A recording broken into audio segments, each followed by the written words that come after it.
You're listening to Planet Poet Words in Space. I'm your host, Sharon Israel, and it's my pleasure to welcome poets Richard Parisio and Guy Reed to the show.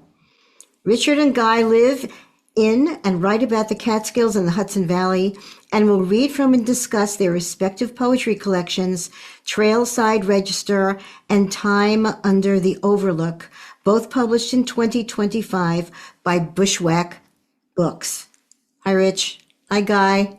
Hi, Hello. Thanks so nice. much for being on the show. Thank you. A real pleasure. I'm reading your bios now for everybody who's listening. Guy Reed is the author of the poetry books Time Under the Overlook, Bushwhack Books, Second Innocence, Luchador Press, The Effort to Hold Light, Finishing Line Press, and with co-authors Cheryl A. Rice of Until the Words Came, Post-Traumatic Press. He won the 2022 Littoral Press Poetry Prize and has published numerous essays. He co-directed 2 short environmental films with filmmaker Katie Cokinos from Minnesota. Guy has now lived longest in the Catskill Mountains. And here's Richard's. Richard Parisio was DEC's environmental educator in the Catskills and Hudson Valley for 25 years. He has worked as a naturalist for Everglades National Park in the Pocono Mountains and at Assateague National Seashore. For 5 years, Parisio wrote a nature column for the New Paltz Times. He won the 2014 Slappering Hall Press Poetry Chapbook Contest for The Owl Invites Your Silence. And he holds an MFA degree in poetry from Cedar Crest College. Parisio's full collection, Trailside Register, was published in 2025 by Bushwhack Books. And I'm going to jump right in with Rich reading. I'll ask you to read the titular poem from Trailside Register, which is called Trailside Register. Okay. Trailside Register.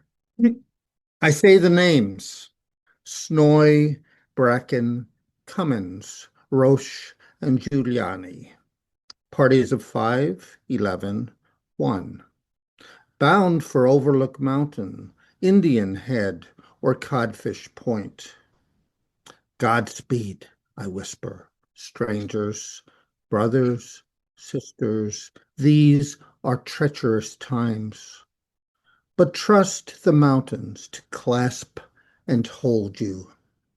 Never mind the trail you've chosen was named the Devil's Path, and the lean-to, Devil's Kitchen. You're safe here if you tip your hat to bears. Tread on mosses, seek the springs, and on the ridge, late low bush blueberries, color of the sky, so tiny, yet so sweet.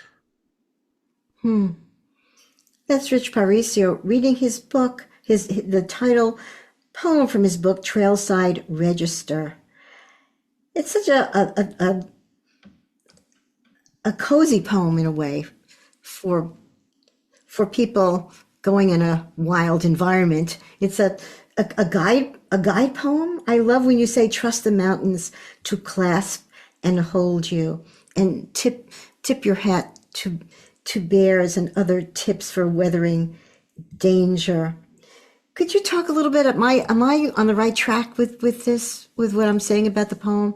Oh, I think very much so. Yeah, I think you've identified the word cozy as an interesting word because when as everyone knows, when the first Europeans came to this country and they encountered forests like we still have in say the Catskills and other places, the cozy was not a word that would have been used.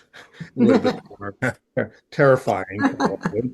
And uh, the thing I'm always aware of is that the people who are already here, the indigenous people of the continent, did not see the wilderness as threatening and savage and dangerous, Mhm. same way that Europeans did. So I think those of us who like to spend time in nature these days, often solitary, experience in nature. We're are trying in some way we're trying to connect with that original feeling that people have had when they lived close to the wilderness, um, that it was really home. It's not a strange or threatening place. So I think the playfulness in the poem tries to diffuse some of that. So when I say these are treacherous times, it's interesting to consider. And this poem was written long before, well, not long before, but a little bit before some of the recent craziness in our country. Treacherous times, though, really refer not to the world of nature, not to the bears, let's say, and the forests, but to the world of humans, the human world. And so the if you look at what we consider dangers in the world of nature, they seem more and more to be it seems more and more to me that the real dangers are really closer to home, closer to the places that humans where humans dominate, let's say. Sure. And also, I think people are very detached from their animal natures or their participation in part of nature. And in this poem, there's an interesting. I mean, humans are predators, but here they're prey. So there's a It could be interesting look at predator. Are we predators or prey? predators or prey. Yeah, I mean yes, I mean a bear.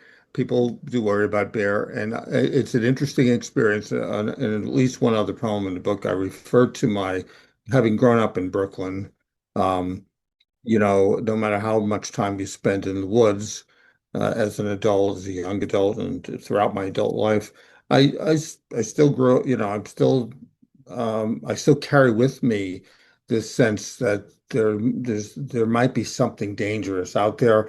And the black bear in the Catskills, we don't have grizzly bears, which uh, have far more encounters with humans that resulted in not such good outcomes for the humans, but still not many compared to our encounters with cars, for instance, and hazards that we create, as I say, and of course our wars, not to mention our wars.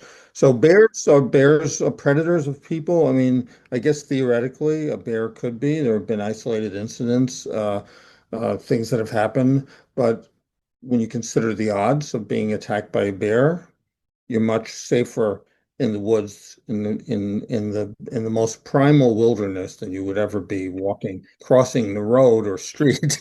Oh, interesting. Thank you, Rich. And Guy Reed, would you read the first poem in your book called Presence? Yes, thank you. Thank you. Presence. For hundreds of years, we've taken from the mountain, cleared its trees twice, rubble quarries at the end of trails. We scrape its sides, pull, cut, and flatten to build altars of stone and wood. The mountain remains. We drink its rills, fish its streams, hunt its shelters, pick its berries, collect its mushrooms. Water still pools among old trees. I take my poems from the mountain's shadow. I leave my flesh in return. I leave my flesh in return. That's amazing. In Rich's poem, it says, "Let the mountain protect you," and here the mountain is nurturing. Is a very nurturing Hmm. entity, if you would. Um, could you talk a little bit about what the mountain gives and what the mountain takes? And I'm interested because I read Will Nixon's introduction to your book, and he says you've been on the mountain not that many times, but you seem to have a Well, very intimate relationship with the mountain. I live on the side of Overlook Mountain. We look up at what was known as Minister's Face from our yard. So you're actually part of the mountain in a way. Yes, You don't yes. have to go to it and climb it or experience. I've You're only climbed it experiencing. twice. Once with my wife and some friends and our families, and again with Richard and Will and Oh yes. yeah, this year or 2025. Um, well, and that poem is in the book as a proem, Proem, which basically just is another word for prelude. Yes. It was, Interesting. yeah, it was Susan Sandal, the poet Susan Sandal's idea to put it in the book that way. And it really kind of sets up the story. It And the does. mountain, I think I heard it was probably a David Attenborough show or something where he talked about mountains give life, which is true. I think everything, one would need to sustain their life could be found on in the mountains. And so that was kind of, for us, it's given firewood. It gives us provided shelter. We have a wonderful well for our Mm. water. Um, we have collected different edible things to eat. I used to hunt when I was a kid with my dad, but I haven't done that here in the Catskills, but one certainly could. My neighbors do. So in that sense, I was thinking giving actual life. Um, Mhm. I live in Roxbury. We're surrounded by mountains, and I find that the mountains change the light a little bit. And you're right by the mountain. Do you find that it changes the atmosphere? Yes, absolutely. Well, and I grew up in the Midwest in Minnesota, as we discussed, where it's flat and the horizon means something completely different. Whereas here, I look up and I've got this mountain, so we're in the shadow of the mountain long before the sun sets. So in that sense, it gives, certainly a different just through a different view of sky, and like thunderstorms, in the plains, they're coming for a long time. Mm. But here, they'll just come right over the mountain, and it could be a sunny day, and suddenly, boom, a storm's on top of you. Totally different environment. Yeah. Total different topography environment. Well, and we'd lived here for, it's going to be 28 years now. And, one day, I was in the yard. I actually cut my hand and watched the blood kind of drip in the soil and went, wow, this has been it. We we settled here. Like this, I should write about place. It's time to write about place. That's a poem right there. Yeah. Well, and that I went in and wrote that first poem, that day I remember. He did. Thank you, Guy.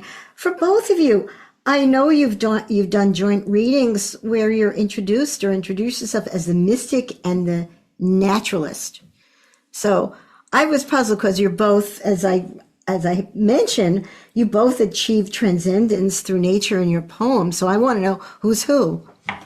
I think It's always a good question. Yeah, I think, there's a little bit of each in us.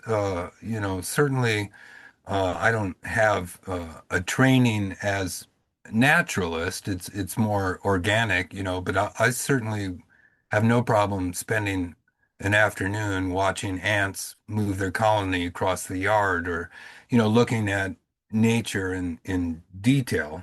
Um, but I'm not a scientist either. So but yeah, trying to look for something in nature that speaks to, I don't know, the origins of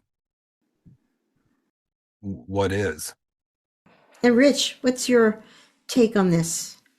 Well, the I don't see much of a separation between um, being a naturalist and let's say having a sense of the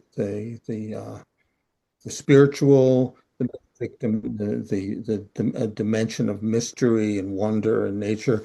All you have to do is go back to childhood because as children, all of us are naturalists, mystics, scientists, artists, poets. Um, the great William Stafford, when he was asked when he started writing poems, I think he said he always wondered when other people stopped because you start out there that space in that place of wonder, and in that place there's no separation, there's no difference between the guy was talking about watching ants move a colony. There's no the quality of attention is what matters. And whether you say you're a scientist, or I guess the difference, I don't consider myself a scientist either, although I was trained in science. I studied science, but I didn't go that way. I didn't go that route. Became an educator. So my role was to sort of help use the findings of scientists to help people see things that they might miss otherwise. But those are the kinds of things that artists also uh, Ex- pay attention to. Yes, I was saying observation is a poet observes and writes, and metaphors come from the observations, like the ant walking across the anthill. Yes. Yeah, yeah. No, we're surrounded by naturally occurring metaphors. It's just our job to pay Right. attention. Like the mountain is a natural prompt. It's a complete and continuous prompt for any kind of, if you want to look at it that way. Well, it's the one thing I thought for certain pre-existed, certainly me, and will be here long after I am, we're all, That's from a very human perspective. yeah. Would you consider yourself in the transcendental tradition of Emerson and Well, Thoreau? I wanted to mention Thoreau in this vein because it's hard to use the word transcendentalism. For me, it's hard without to use that word without thinking of Thoreau, who was instrumental in my case in sort of guiding me toward the path of being, let's say, a naturalist, and also to become a writer because, of course, he was both. Um, and um, I started reading Thoreau in high school, in Staten Island, New York, where I spent my adolescence. And I started with Civil Disobedience, which was much more of a political essay. And I was a political activist. It was it was the time of the Vietnam War. And I was part of, as a young person, part of the anti-war movement as a high school student. And that's where I started with Thoreau. And then I read Walden, and Walden changed my life because I knew after reading Civil Disobedience, it clarified for me what I was against. But when I read Walden, it was a big step towards discovering what I was for, what I was lived for.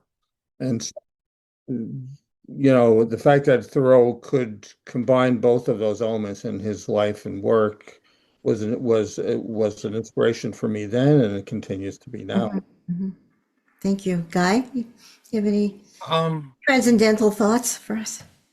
well, just recently I thought, I was writing about place and that, a tree would probably know a sense of space more than just about any other living creature, um, a sense of place. And I would say maybe also from the Midwest, we had neighbors who were Native American from Ojibwe tribe.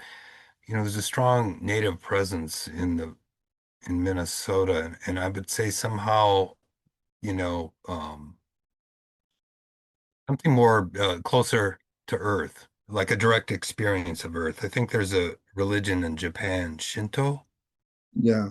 yeah, that is sort of about that, the way of kami, I think. It's not an intellectual approach. It's basically direct experience to the divinity and the mystery um, of all things. It's almost like all things have a soul. Mm. I mean, forest walking and nature immersion is getting a more popular as people, I think, are becoming more alienated. Yeah, I feel, both my wife and I she grew up in Manhattan, and we were both, one of the things that connected us when we met was the fact that we each wanted to live in some kind of rural situation. Um, so we feel very fortunate to be able to live here, and I can just sit on my porch and not see any signs of humans other than what I have in my own yard and just be still. It's very comforting. Thank you, Guy. Guy, would you read Raven for us? Sure. Raven. Great wing beats explode off the ground up across the road into the mid-level leafless branches. I jump and slap my hands together. Worried he mistook my clap as a shoo. I croak a throated voice I've heard the blackbirds use in flight down the mountain's swale of air. I want him to land. See, I'm not a threat. They remember faces. I walk around the corner, see a fresh dead squirrel, and realize I've disturbed the raven's dinner. Sorry, I say aloud. He's already flown from sight. Lately, I'm saying sorry to all the dead animals I drive by, an apology prayer for the indignity of death's display. Early in spring, it's the squirrels who lead the roadkill. Last year, it was the chipmunks. This time, I only apologize to the raven. This Guy reading his poem, The Raven. And that won the Littoral Press Poetry Award. And I love the apologies to the animals, but now you defer to the raven. And why do you defer to the raven? I think there's on one level, it's partly, ravens and crows, uh, they eat death. Um, they kind of clean up some of those animals or contribute to it. Um, and there's something mystic about a raven as well. Uh, Kind of in mythology, they are visionary that they're in both worlds, the world of light and the world of shadow. They can see in both worlds. Um, The raven or the crow was a psychopomp, which is who led the dead to Hades, I believe. yeah. So it's intermediary between both. I thought ravens weren't here. I guess there's a resurgence of ravens because I know crows are abundant. Crows are very, much more common, certainly, and are much more engaged with human activity. We see them a lot more because they'll hang around where we do, because there's food there and activity and shiny objects they like to pick up and they do remember faces, they remember people. So whereas ravens, you'll encounter them, but that they don't come as close as crows. And there's fewer, certainly. There are fewer, and they're larger. They're larger than crows. Is that right? Yes. Yep. Thank you, Guy. You're listening to Planet Poet Words in Space on WIOX Community Radio in the Catskills. I'm your host, Sharon Israel, and I'm here with two poets of nature, Richard Parisio and Guy Reed, hailing from the Catskills and the Hudson Valley. And Rich, would you read Growing Up in Brooklyn for us? Sure. Thank you. Okay. Growing up in Brooklyn, under rustling towers, pulsing light and shade, immense patched trunks of plane trees, flaking tan, gray, flesh-colored, greenish-yellow bark. You found them, whirled snails, sliding and extruding moist, stalked eyes, like you, exploring. It's unrecorded how much time you spent alone among them, also what you sought. Only that you lived by looking, and the looking led you on. How tender those snails' glistening flesh, how thin their pastel shells, their trails, how slick, how shiny. On the noisy street, what silence in their gliding.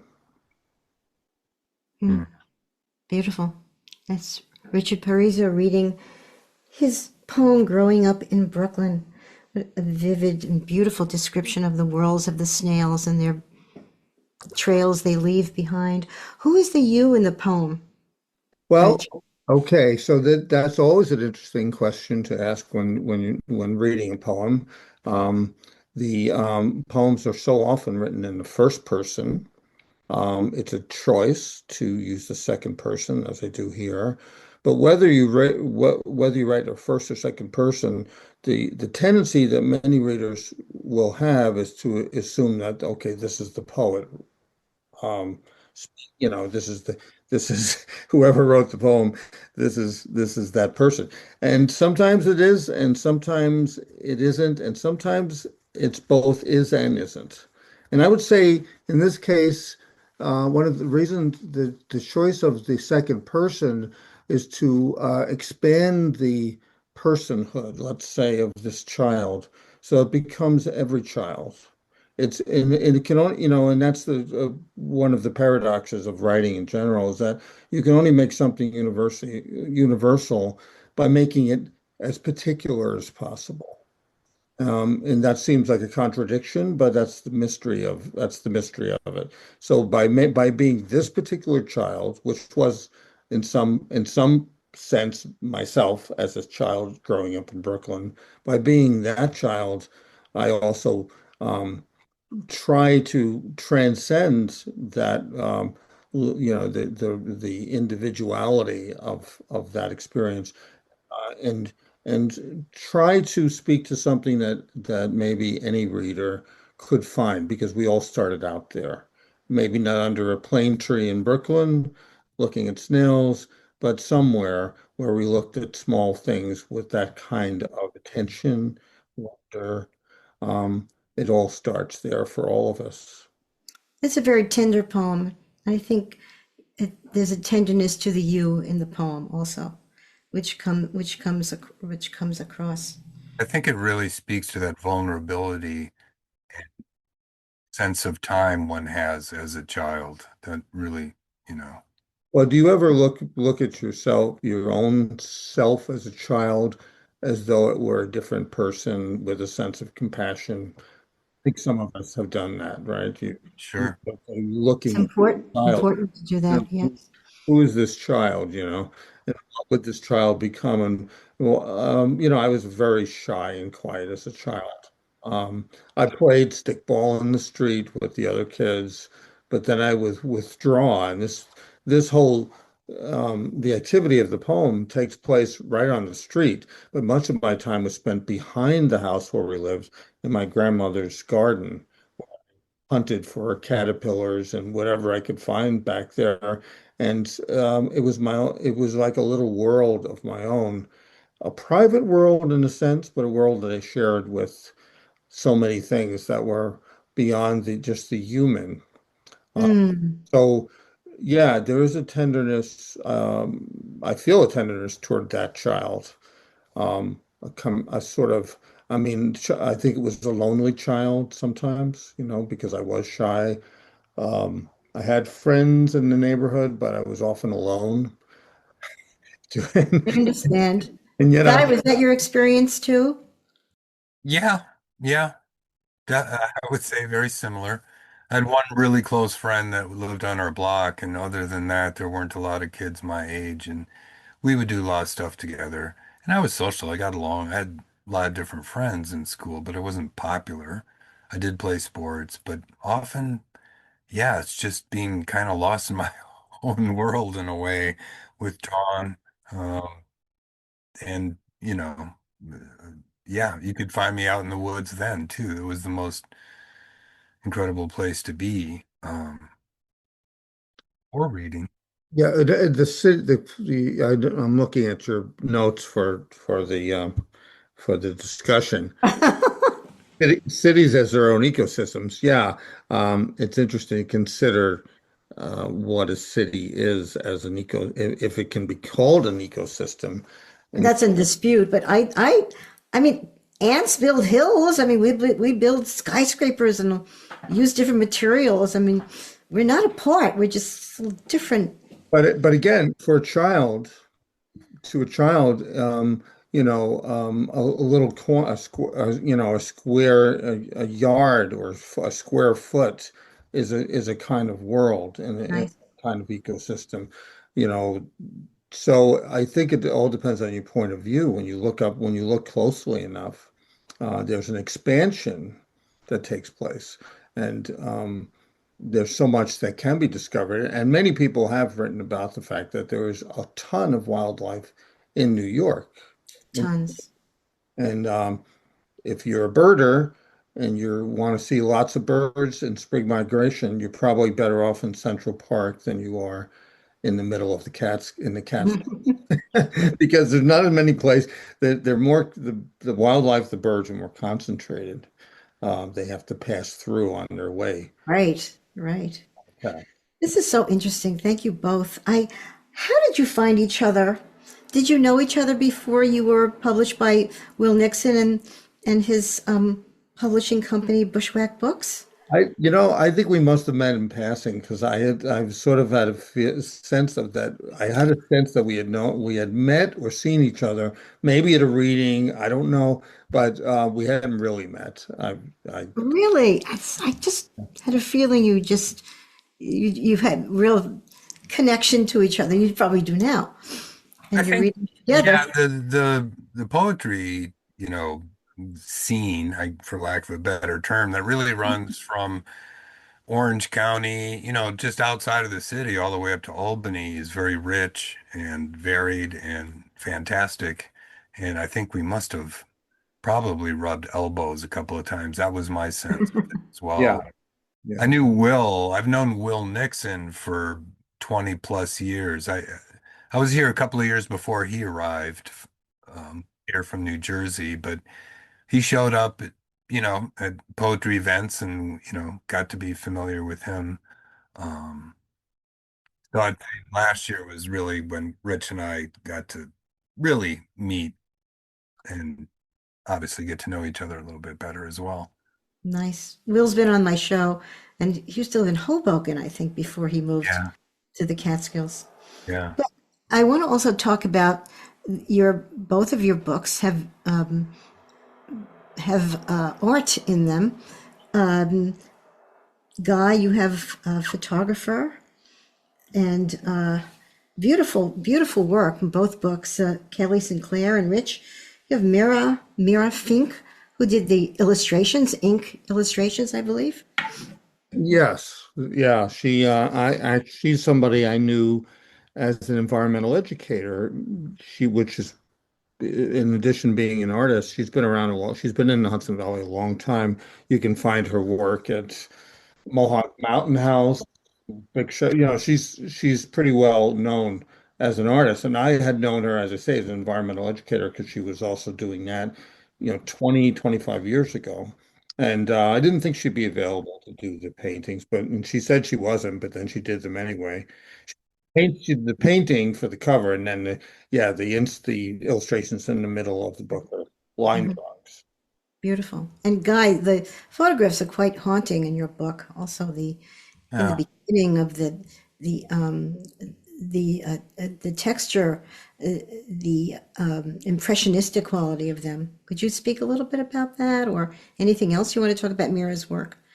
Kelly Sinclair, she's a family friend. Yeah. Our kids basically grew up together. So I'd known of her work. Actually, I had a couple of photos of hers up on my wall for years.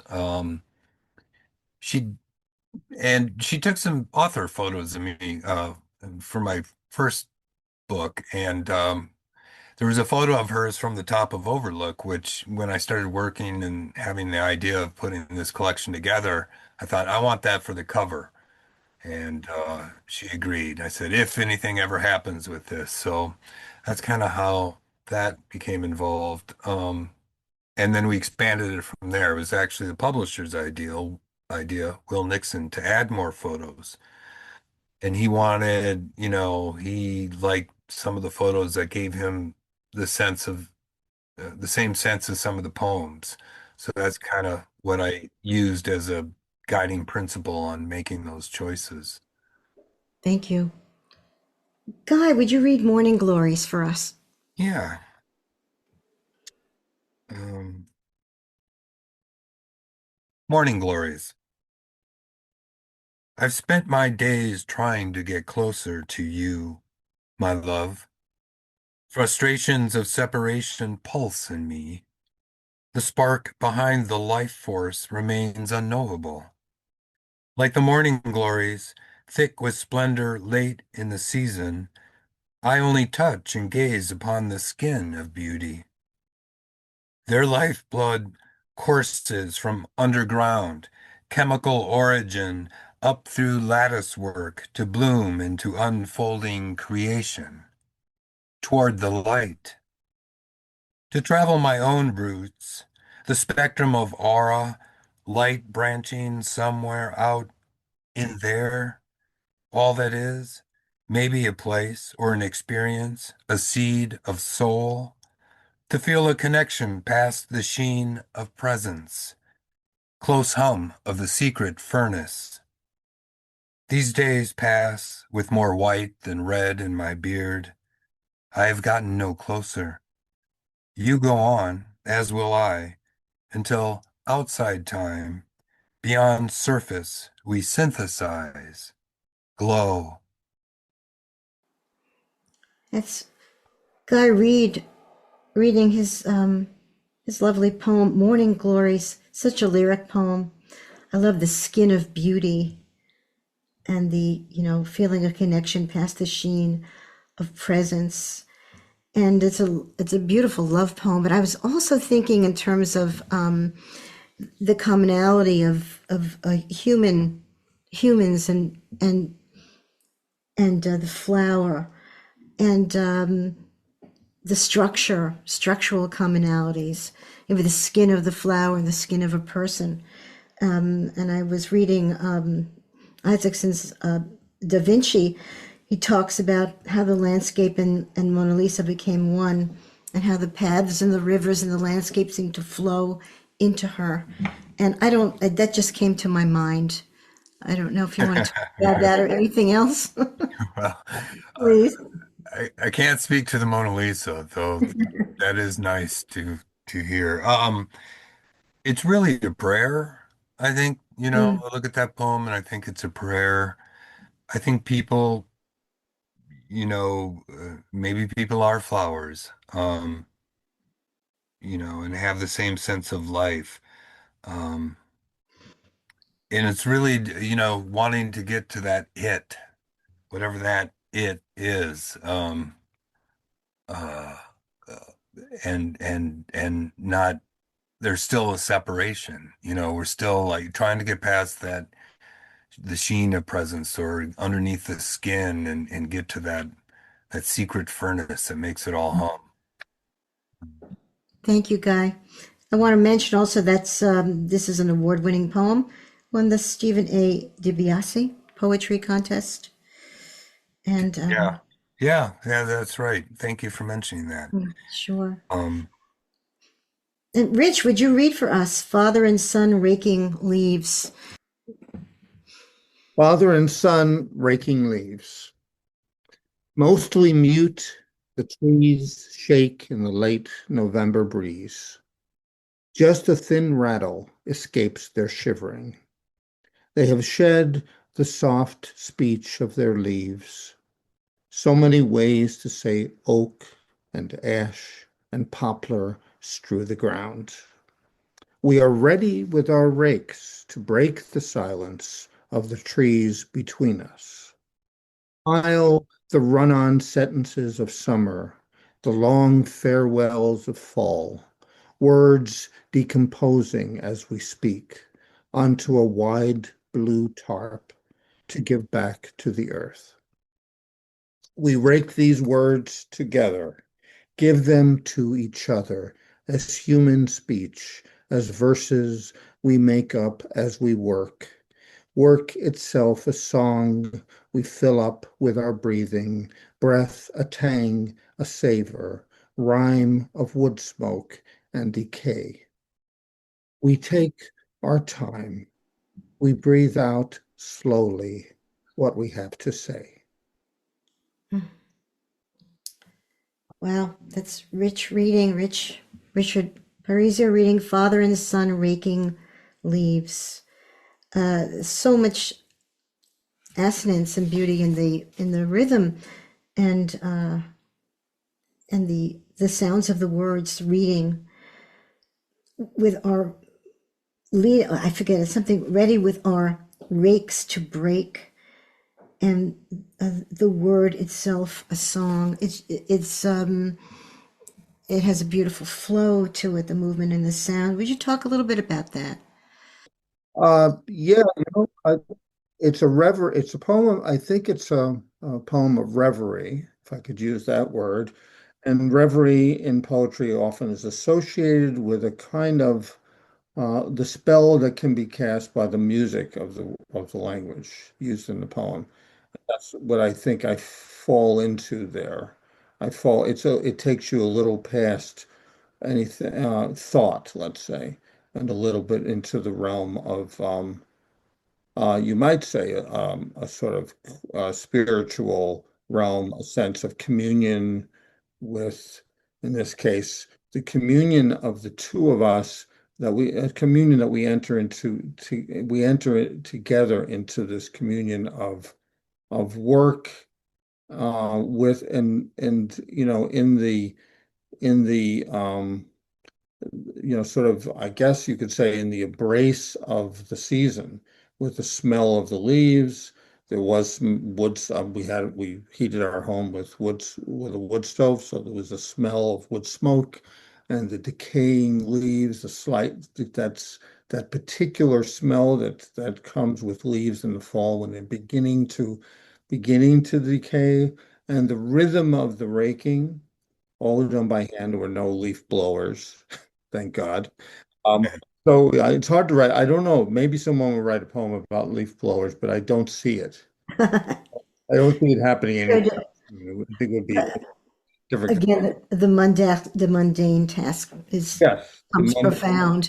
It's also reminds me. I just thought of the Zen raking garden. It's yeah, something that's true. to It that. didn't occur to me at the time, but you're right. Yeah, yeah. Something That's about the beauty of writing about the something specific, and yeah. then other things come out of it that are unexpected, perhaps. Yes, the motion itself is meditative. You could use the word meditate, the word reverie, whatever word you want to use for it. In the language, I wanted to mention about the language because I start thinking of the leaves as words and of things as, and the words themselves decomposing, the language decomposing, and we enter into a sort of place beyond language. And of course, fathers and sons, sometimes there's a place of silence between them where they're not talking, but they're, let's say, working together. And there's a communion that exists in the work, in the rhythm of the work, that eliminates the need for words. So that's part of the decomposing, the kind of decomposing of the constructed self into this larger whole. And Whitman comes into this somehow with his leaves of grass. Yes, sure. Bart's Whitman book, is we often, are the leaves, the humans as leaves, and the leaves of a book. I'm just free yes, associating. absolutely. But Absolutely. You can thank you. absolutely make those It's fun. It's great. Well, I was going to say, Both Richard, of that you. that was so well said because what I was going to mention was that there's this sense of silence that I get from the poem, even though we're talking about language and speaking and the leaves as words, which again, there you go for a great nature metaphor. Mm, And it's that I think it's that father-son thing in the meditative practice of raking, mm, you know, the fact that the leaves aren't on the trees where they make they would make sound with the wind, you know. Mm, I don't know. It's a beautiful poem. that's great. Yeah, it's also another tender poem. It's Yeah. beautifully tender. Thank you both. We're running out of time, but I want you to read two more poems. We may not have time to discuss them as we've discussed these, but we can go on for 2 hours the way we're going. I love just to talk about poems like this and poems like yours, like both of yours. Guy, would you read Cusp for us? Yes. Cusp. It's well after Labor Day, and though summer is still on the calendar, the season has changed. Skeins of geese have been heard coming down from the north. These days are suddenly not long enough to hold this rare, dying light. Such a shame to waste those long daylight hours on a month so frivolous as June, when 6 o'clock p.m. feels merely like afternoon. No one has time then but to go, go, go. And here, after the dog days and the rain of acorns, where green goes golden, hardly any time at all. Not even on early Sunday evenings, when the sun sets behind the mountain before the sadness has barely begun. A chill in the air. Surely the hammock's last hour. Mm, that's Cusp by Guy Reed. I love when you talk about frivolous June, especially now when the days are starting. We're in February, the days are starting to get longer, and I can understand the frivolous June, that Yeah. we take this very seriously, the Yeah. expansion of light. Well, I was just saying there's so much in June, there's so much of Yeah. the light. Yeah. Could you talk about James and Franz Wright? You said Y- you Yeah. mentioned. Well, James Wright has a famous poem in a book that I love called The Branch Will Not Break. That's the name of the book. The poem is, what is it? Lying in a hammock at William Duffy's farm in Mhm. Pine Island, Minnesota. So I had to kind of mention it just because my poem had a hammock in it. But Doesn't he he talk was, about the end? I've wasted my I've life. wasted my life. Yeah. And he taught at the university in Minnesota for a while, but my grandparents retired to a little town in western Minnesota called Marietta, and the county seat, Lacqua County, was in Madison, where Robert and Carol Bly had their farm. So James Wright spent a lot of time out there. He'd go out there and hang out, and even his son Franz Wright spent some time there. So in my poetic license, I like to think like, oh, maybe I went over to the, supermarket in Madison with my grandma and, James Wright and Robert Bly might have been there, when I was a kid. Yeah. Great. But there's something Midwest. He was born and grew up in Southern Ohio. James Wright did. But there's something a little bit Midwestern about his work, but also a tenderness that was one of the guides I used in making this collection. So I just wanted to give him a shout out. That's great. Thank you. Thank you, Guy.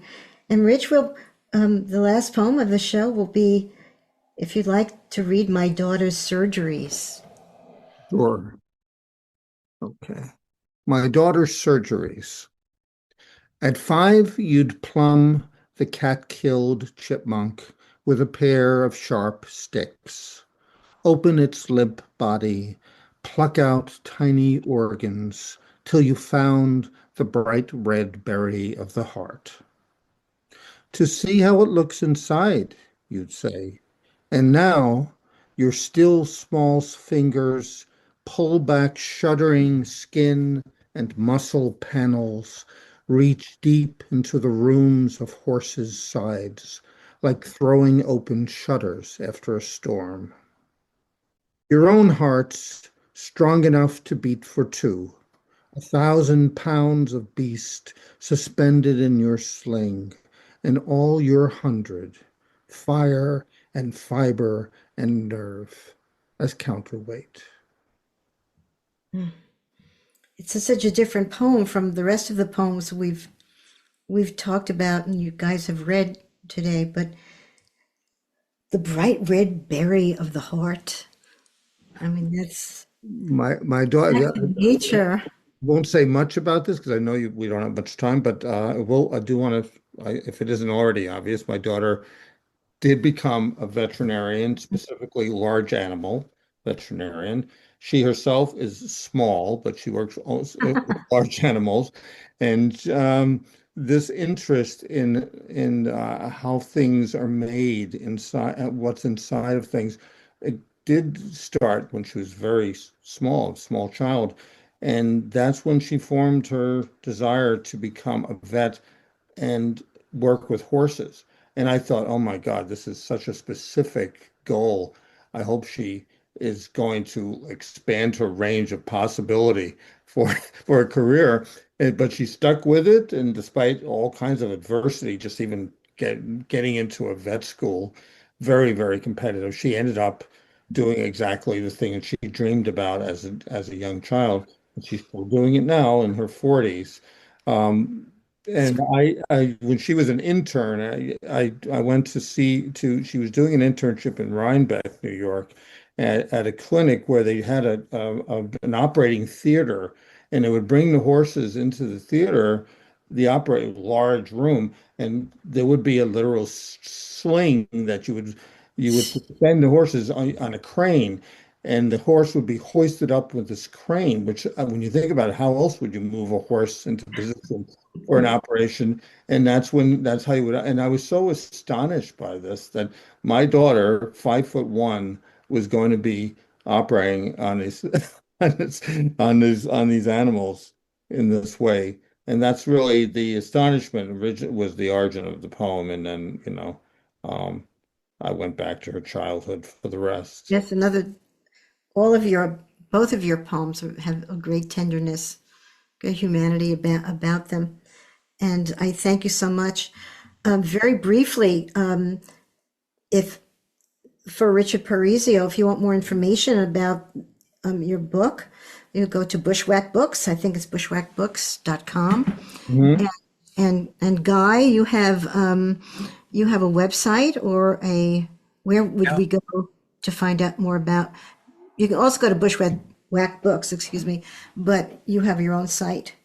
There's also woodstockart.org, woodstockart.org. And my website is guyedwinreed.com. That's Reed, Reed. Well, it's been such a pleasure, such beautiful work. I feel more part of nature now than I usually do. Thank you. It's a Thank lovely you. experience. Thank you, Sharon. I really Thank you. appreciate Thank you. You were so Good. welcome. And thank you, Guy, Reed, and Richard Parisio, and thank you all for listening. it. Take care.